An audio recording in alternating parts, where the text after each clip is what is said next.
Tani, të gjitha rrugët qojnë tek biznesi, sepse kërkesa për rritjen e çmimit ka ardhur prej furnitorëve, ata që furnizojnë Kosovën me energji, po që janë KES dhe KESCO, dhe një farë arsyetimin e kemi dëgjuar se Kosova është në bursën e Hungarisë e tjera, mirë po me një hulumtim të thjeshtë, do të del që asaj nuk është e vërtetë, pra e tëra është një tendencë për të pasuruar ato kompani dhe më shumë, për të rritur buxhetin e tyre, fitimit e tyre, duke mos i marrë për bazë edhe një herë interesat e qytetarëve. Pra, ata që ne po themi gjatë tërë kohës. Në fund ditës, ato janë biznese dhe kanë legjitime kërkesën në fund ditës. Është ZRE, apo është një organ shtetëror aty që është në mes.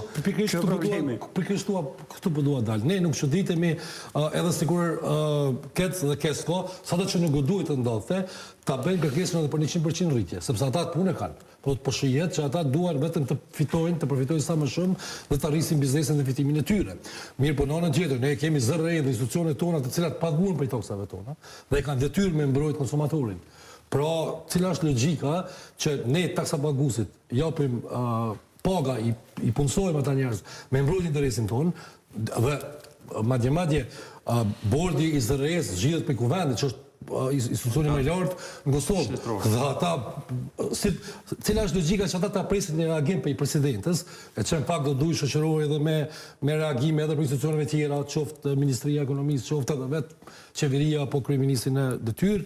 Mirë po shihet që kjo është goxha e koordinuar sipas binjes tonë dhe që nuk është fare mirë, prandaj kemi një reagim të tillë qytetar, një mobilizim të gjithëve, qoftë të shoqërisë civile, qoftë të mediave, qoftë të ekspertëve, qoftë secilit që pretendon me jetu normalisht në këtë vend. Sepse përndryshe, me këtë trend të rritjes, dhe ashtu siç e shpjegoi ekonomisti, do të thotë kjo rritje tarifave dhe pasojë asaj zinxhiri rritjeve në çdo sektor që do ndodh, do e bëj jetën e pamundshme këtë vend.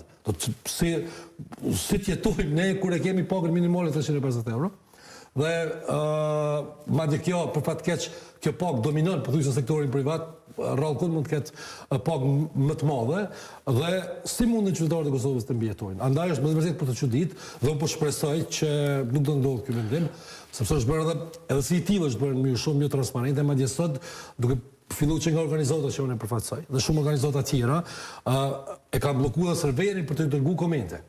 Do të e kemi të faktuar me 10 email e kemi në grup, ne mund t'ja dërgojmë të shihni që as nuk lejojnë komente dhe rekomandime dhe kundërshtime prej qytetarëve. Kjo s'ka kuptim.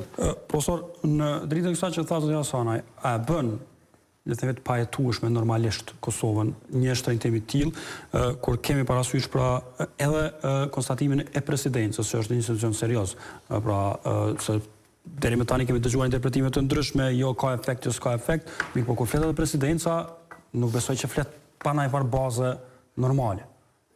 Unë mendoj që presidenca i ka dalë shumë vonë xhumi për një gjë të tillë, sepse institucionet shtetërore deri më tash nuk e kanë pas objekt qytetarin.